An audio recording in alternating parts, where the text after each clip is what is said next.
I'll be telling you all about what life cycle assessment is and the insights that it can bring when you're looking at circular solutions and focus specifically on textiles. So why do we need circular solutions? I think this is certainly probably not news to anybody when I've just put up some of those global stats that we, core stats that we hear, and with 4 million tons of fibre that went into textile sector in 2023. And the textiles as a sector contributes 4% to global greenhouse gas emissions, which is something like all marine shipping and air combined. And largely, that is driven by the third point about this fast fashion and the fact that we're just textile or clothing especially is just, when you look at the graphs, how it's skyrocketed in the last couple of decades with garments worn shorter and shorter times, and obviously production scale to meet this dramatic increase. Like it's something like 40% decrease of the year in the last decade. So there's this trend to just producing more, consuming more, which of course leads to more environmental impacts.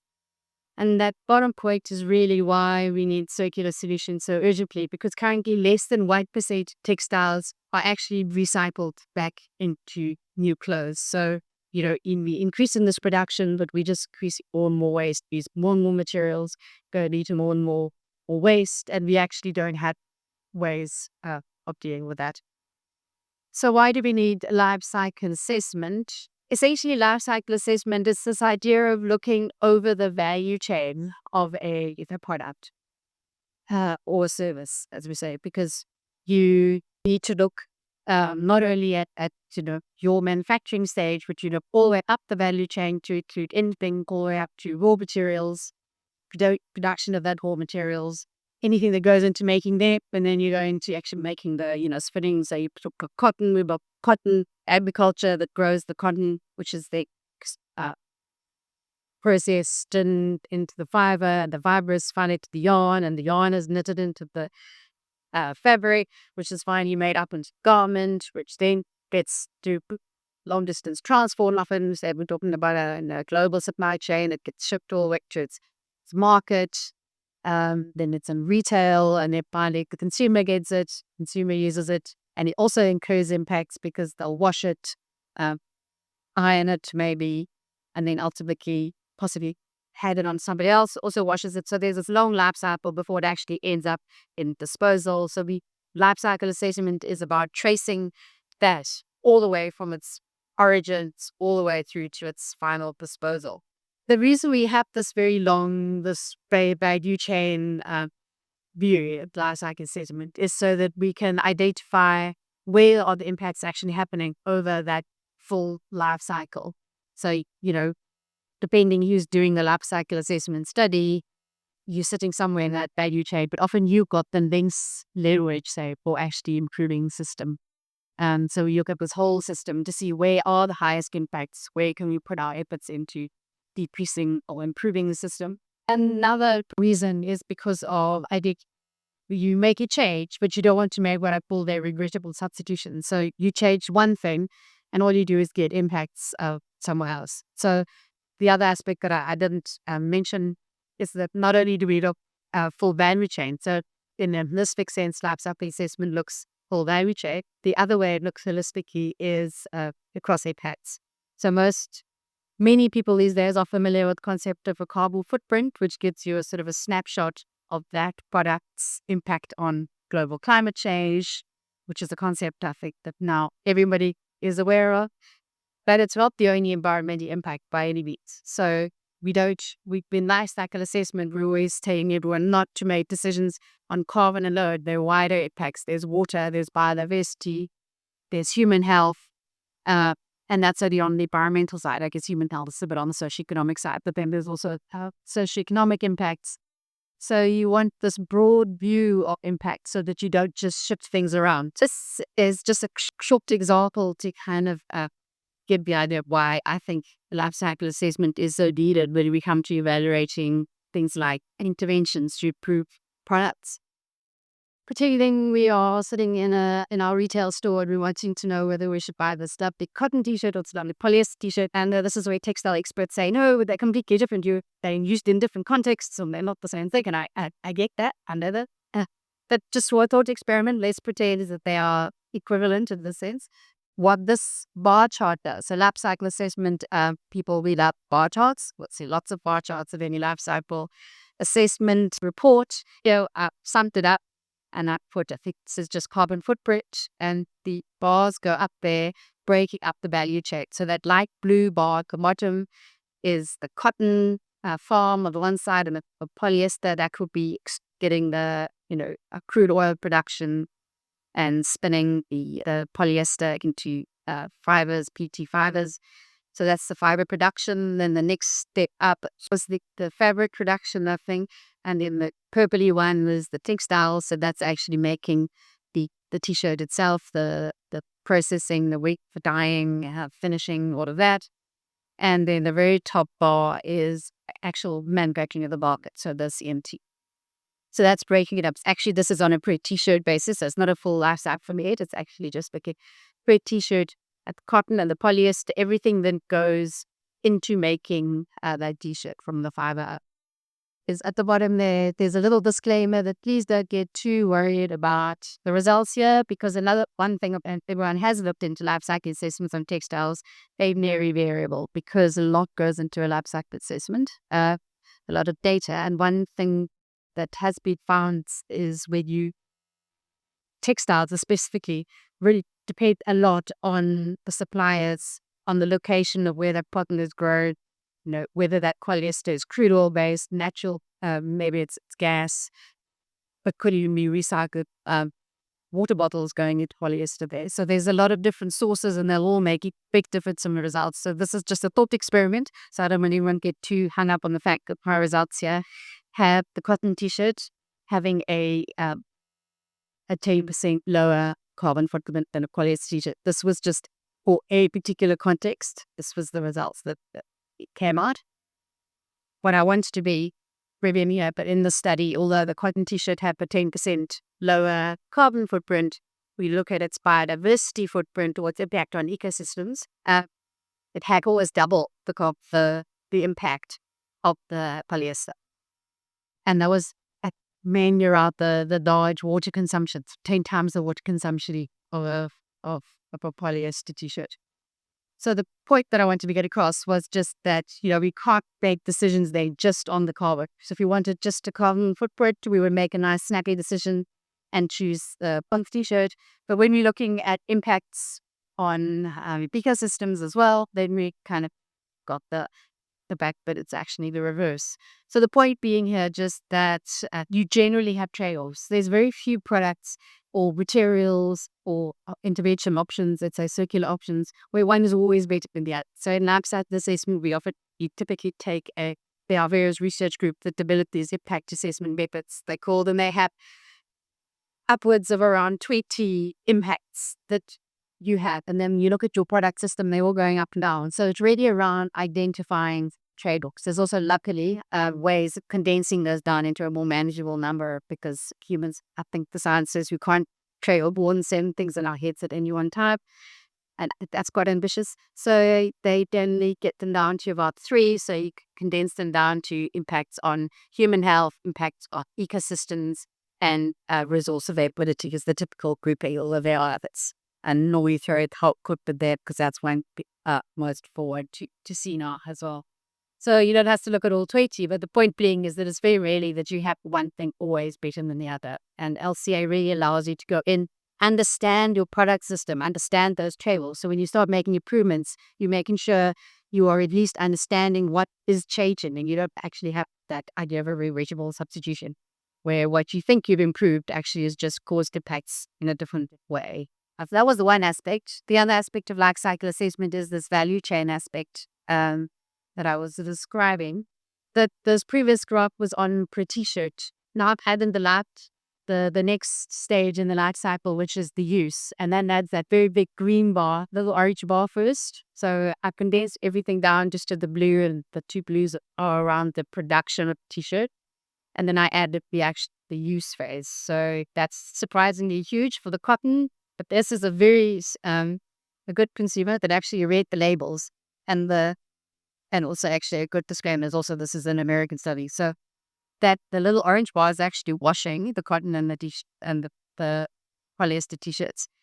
But then they put their cotton t-shirt in the dryer and it had a huge impact. And polyester t-shirt didn't go dry. You know how polyester can come out, or synthetics, like it comes out almost dry already. Just got come out. It had a big do not tumble dry, and the label of the consumer actually read the label, hypothetical study, and did it. So per t-shirt basis also really wasn't good here. We really needed to that use phase to get a better understanding of impacts. Why life cycle assessment is really that you get this systems view, systems perspective. So you look full life cycle and then the multiple environmental and socioeconomic impacts. The socioeconomic, typically lab cycle assessment looks at environmental impacts. There are tools where you can include more socioeconomic, also SLCA, social LCA.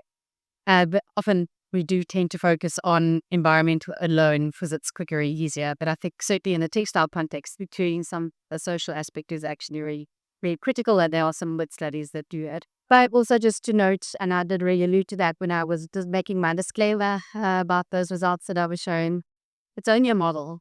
And because of that, it's very sensitive to all the data and assumptions and methods that go into drawing up. So you might say, well, what's the use?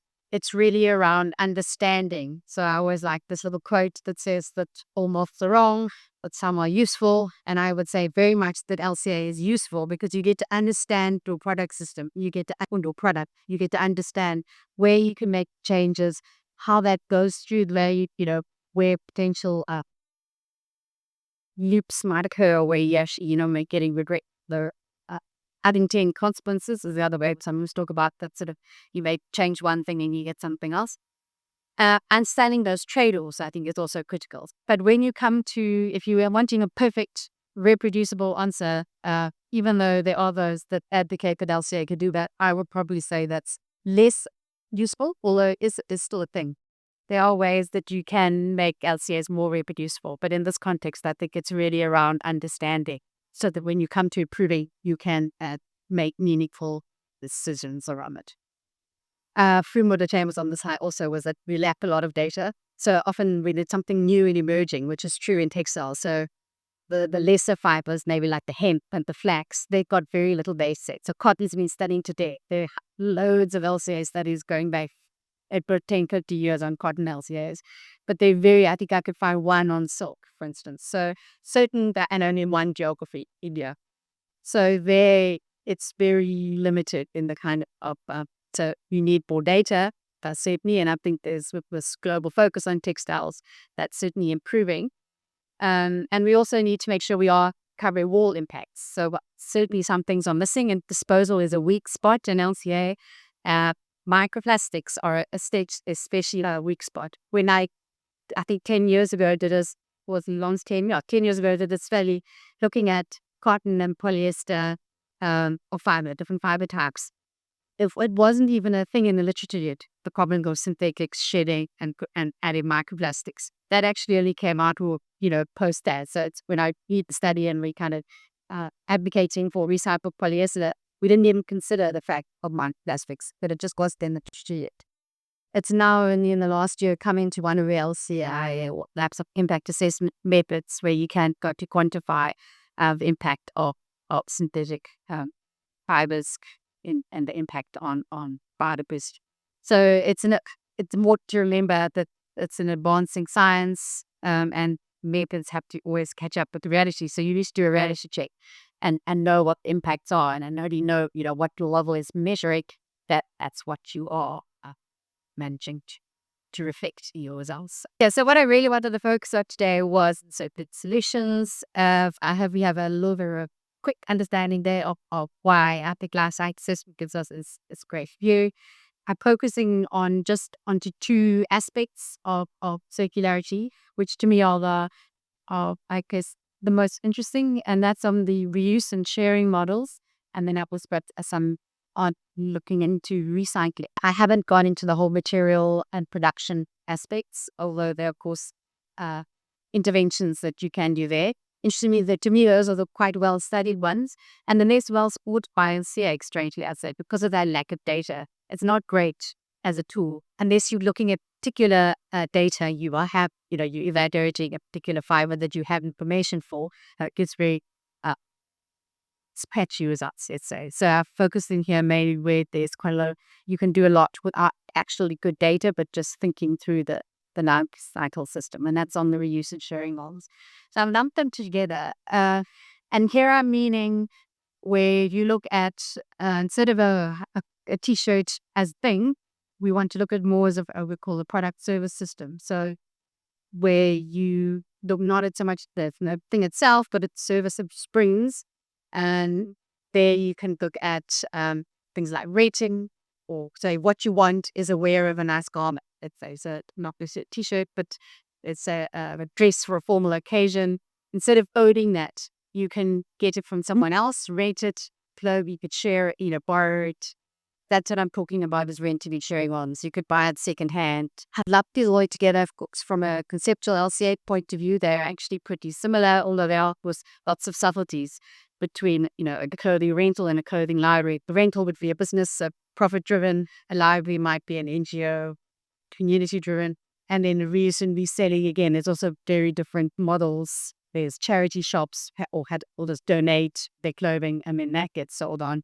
Or it could be peer-to-peer. You can sell your garment.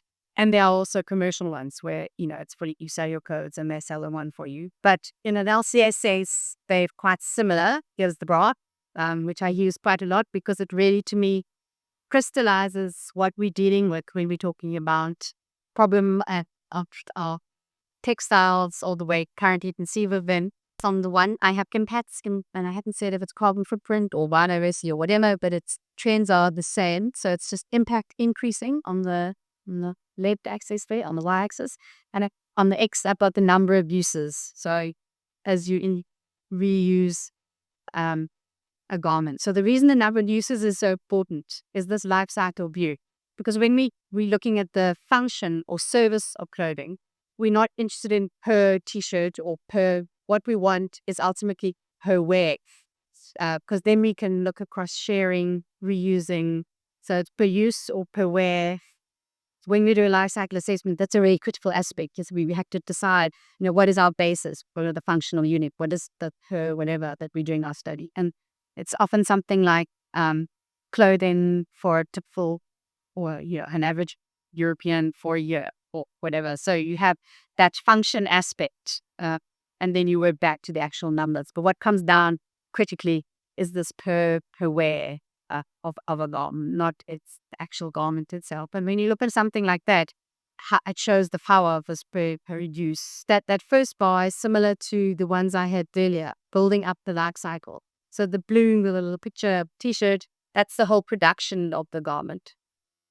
It's really everything. So for materials, knitting, what is spinning, knitting, manufacturing. The little ship, not very clear, is the logistics of transporting that to the market and to retail. And then the orange one is the consumer use, the washing machine. So that's washing and drying.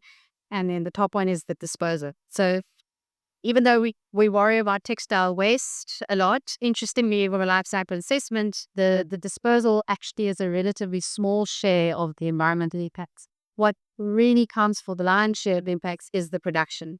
And that's quite consistent across many LCA studies and even different fiber types and materials, is this fact that the production it's energy intensive, it's chemical intensive, it's water intensive, all that heated water. So especially the finishing parts, the dyeing, and they're also actually knitting and spinning, they all are energy intensive. And because a lot of textiles are made in India and China, where it's mostly still coal-based electricity, which has high impacts in itself, all the carbon-wise and actually all impacts, coal-based electricity is not a great thing. It adds significantly to those impacts. So that's why anything using a lot of energy in textile skins to have such a high impact, and which is why we're sitting debating on the study, and and why regionality is so depending on where something's made, that does shift slightly.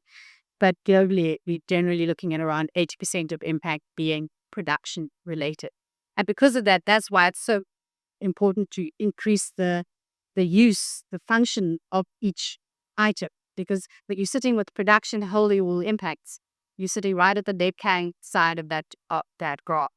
Then as you use it many times and you're looking at per use rather than per item, it starts to drop. And eventually, if you use it a really good number of times, you start to, each time you use it, you halve that production because now you've got 2 use, and then you halve that again. So it falls very steeply at the beginning, and then it starts to level out to actually just the orange bars, just the use aspect of it. The best thing you can do, certainly as a consumer, is to keep your clothes and of course to wear them, because if you just have abundance in a wardrobe and just touch, that also doesn't help, because then you're just storing it, essentially like disposal.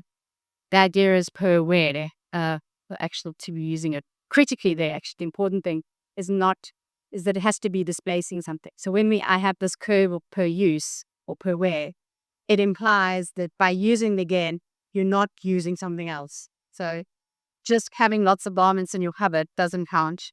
Keeping them doesn't count. A lot if you bought additional garments to counteract that. So if you have a t-shirt and you don't throw it away, but you've also bought another 4 t-shirts, the fact that you have 5 t-shirts and you kept them for 10 years doesn't really count. What we really want is to have the t-shirt used and not replaced by anything else. And that we call the displacement. The fast fashion, if in low level uses, you're sitting in the middle. Conventional, you might be anywhere on this curve really. And of course, it varies very much with garment as well. Something like a t-shirt that you're wearing under a shirt, doesn't matter, it gets a bit tatty, you might be wearing it for a very long time anyway. A dress, a formal wear, a really nice shirt or something goes out of fashion, you don't want to wear it again, you might be sitting much more on the left-hand side. So it is also quite garment dependent. But the idea being really that the best thing you can do is wear a garment for a long time. So the best thing is a consumer that buys it and wears it. But of course, there are all sorts of other drivers as to why you would not want to keep and use something for a long time. And that's where rental models come in and the sharing comes in. Because then when you feel you need a new garment, a new seasonal color, or an occasion that you wouldn't necessarily have clothing for, that's where the rental model comes in. Because then you can go and, rather than buy that yourself, you can rate it or you could borrow it. And in that way, you, in that garment itself, will have unlocked for long or a good number of uses at impact will fall down with that line.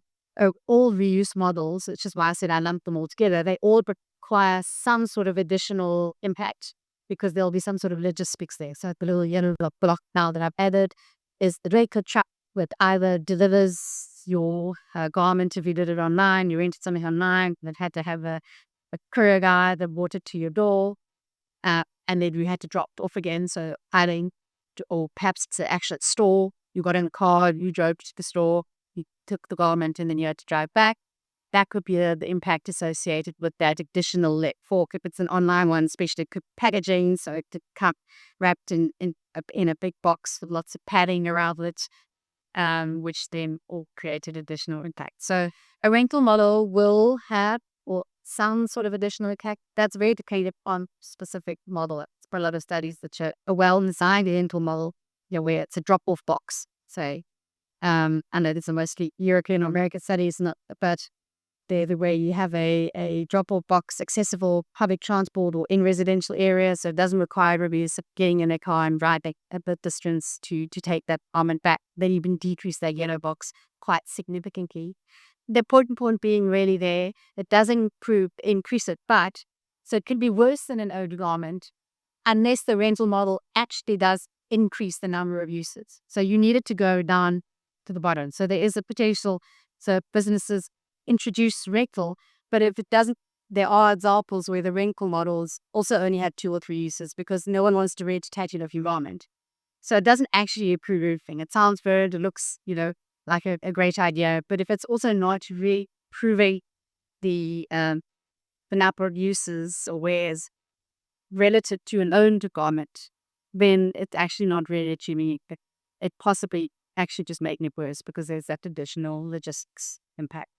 So the important thing there, I think an interesting takeaway there is that it is quite garment dependent. And studies that had looked at rental or week sharing on when something like jeans don't necessarily have benefits, because most people that do own jeans do wear them with a number of tags before they donate them or put them out. But for something like a ski trip, and you're going to have to buy a ski jacket and ski pants, and then you hate ski and you never go skiing, and you stick them in the back of your cupboard. That's a great rainfall thing, because you wouldn't avoid that. And it's likely that it would have a number of uses in a rainfall. So it needs to be sensibly designed, I think. It's not a solution for everything to that on the right side. Now, the other one, and I think this is well established, is formal wear. So trick dances, tuxedos, things where styles change. Who wants to wear their 10-year-old wigs? You'd rather go and wear a nice current style, but you don't need to own it. So that's where they really have a potential, and I think that's been well established in the market anyway, just from a price point of view. But it can certainly be justified buyers on the sustainability point. Okay, so moving on to the other circularity intervention, and so that was recycling. So when we talk circularity, you will often think only recycling or end of life, and we can recycle our way out of the problem, so we can just keep materials going around by recycling them. The reality of textiles is really recycling has a very long way to go. So some materials recycling is quite successful. Metals, for instance, where they're high value materials. Textiles, really not so much. Donating in end of life is very well established, but most, when we did this consumer survey in South Africa for a study we were doing, just about everybody, interestingly, does donate their clothes at the end of life to a domestic, or someone comes to the door. We had great charity shops, all sorts of opportunities. So that is a very well established, and interestingly, that's also very well established in European markets as well. But recycling is sitting in very low levels. But of course, we don't actually know what happens to the clothing that we donate. So a lot of that clothing, we think we donated and it's going somewhere good, but in reality, it might actually all just be ending up dumped in their landfills or buried. And there's also quite a lot of good evidence that a lot of the donated clothing does actually reach markets or actually reuse. It actually ends up being disposed. And even a donated clothing still has cavity, the black, and I think that's also often missed in NCA studies. That's cut off at the end. Everything has to go somewhere, and I was guilty of that in that cotton and polyester t-shirt example that I show you. There was no disposal there. There we were seeing, it got donated, but even after it's donated life, even it got picked up and used for another 2 or 3 years, ultimately it's going to end up somewhere. Just to explain recycling a little more, just 2 concepts in recycling is we have this idea of downcycling, also called open loop in a more technical sense. And that's where we take textiles that goes to recycling, mechanical recycling in this case, and it goes into other products. And the other recycling, you're interested to know from perhaps today the panel, what percentage of South African textiles are recycled. I don't know, this 30% is a global figure from MacArthur Foundation, but still pretty low relative to many other materials. But the critical point is that then 15% is all downcycling. So it takes textiles and it puts them into other products like duvet fill. And the other thing is insulation material. So it goes into building insulation material, goes into non-wovens, so automotive felt, that kind of stuff. But that's all a downcycled application. When we talk closed loop, so that's also called textile to textile. So that's when you take textiles, recycle it, and it goes back into, this is the bottom one, is chemical recycling, where it's made that basically really back into its building blocks again, which the actual materials, monomers in terms of synthetics. And then it gets respun into fibre and then made textile again. So that's mostly chemical recycling. So the difference is the top body is mostly mechanical recycling, and that's just as it sounds, just best speak breaking and pulling that textile apart. Trouble with that, of course, is when you do that, it loses a lot of quality of the fibers. It breaks fibers smaller. So you can't replace mechanical, and that's why you have downcycling, because you have mass, a good quality fiber coming in, but now you can't use it in the same application again because it's been degraded down. So it tends to go to use lower value products. Or occasionally there is a little bit of textile to textile recycling. Actually, wool is the best material, or mechanical recycling back into, but I think about 6% of wool. It's the fiber, only a fiber within your appreciable recycled content actually for globally it was 6%. And there's a small amount of cotton, the same thing, mechanically recycled cotton, but you require pure cotton, pure wool. There's always some sort of blending the virgin material back in there to get the quality back up to something that it can be used in a similar application like clothing. But the chemical has got great potential, but it's it's sort of demonstration and emerging pilot stage. It's not all that too well established. And there's a big problem is also using a lot of chemical in the net. So it has environmental impacts because it involves chemicals dissolving those fabrics essentially into their materials again. And it's high. Both of them actually have our energy intensive, the chemical especially so. So not without its problems, but it does have potential in that it doesn't have the fiber of the quality loss of mechanical recycling. And when we said with recycling, the green bar was actually just the disposal. So surprisingly small. So when we just recycling something, we are messing with that green bar, but there's relatively small potential for making a big impact there. So even if I carve the disposal impacts, because recycling still has impacts. So this is a mechanical sort of a downside. Depending on the impacts of the recycling processing can be lower than that green box, so lower impacts than it becoming compost disposal. So disposal could be landfill or could be incineration material, or in a bad sense, it could just be dumping, open dumping, where it could have high impacts. So whether that blue recycling box that results in the recycled garments total impact being higher or lower depends on the relative sort of magnitude of what you're avoiding, the disposal impact, and then what you added by the recycling processing, which is said are energy intensive because they would pushy, and in terms of chemical, they are big chemical processes. And I kept it on the same axis just to really show, to bring home and hopefully, but reuse is always better than recycling. So if we're sitting with a high on the left-hand side of that figure, we always want to be moving down that curve because that's where we're actually making the big impactful changes. And no matter what we do at the end of life, we're making relatively small tweaks, relative tweaks there. But if we could reuse, we're going down along that impact chain. But that's when it comes to closed loop recycling. If we go to actually improve the environmental impact of the environment, we need to cut that water bar, that big production bar, which we did with reuse. So we can do that with recycling when we talk about closed loop recycling, so textile to textile. We can decrease the production impacts if we could replace up that material that has so impactful, or all that raw material sourcing and everything. If we can replace it with recycled content, then we can start to decrease that bottom bar, and then you can really actually drop our impacts down. So if it's going off into another value chain, another product, it doesn't necessarily, won't affect the textile. Although there are, and I don't want to take too technical, but there are LCA magnets that do actually credit the system for providing or for producing recycled content, recycled materials that go into another system. But the critical point there is, does it avoid other raw material being produced? So you need to be able to do that figure. You need to be able to prove in your study or in your system that you are actually avoiding the production of some of raw materials by creating recycled materials. And in which case we can't drop that bar down, and recycling starts to look like a very overt idea, which of course it is. But it is only when you truly are avoiding recycled materials. If you just recycling for recycling's sake and creating recyclate that doesn't get used anywhere meaningfully, what you really need is markets for your recycled content, or you need to be of good enough quality that it can actually be used back into textiles. And that's really critical when it comes to recycling processes.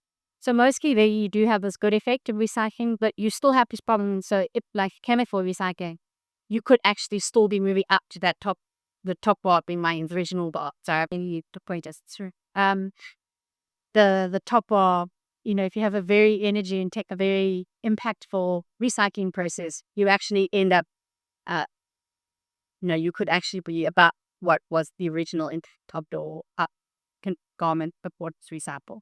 So important to evaluate. And that's the unintended consequences and why we use Lifecycle says it, because you don't want, you think you're doing something good, but action will be doing is creating a different impact at a different life cycle stage, which would be chemical recycling. And a lot of chemical recycling processes are still sitting at that point where they actually haven't decreased it down. It is advancing, and probably with as it develops, technology will come down. But really, at the end of the day, you want to be there. So reuse always comes out better than recycling. But there's absolutely, I don't know why it's often pitched as a hybrid or a ball. It's an upgrade of very unique garments that are recyclable, reusable and recyclable. There's no reason not to have an and there. There should be a ball there.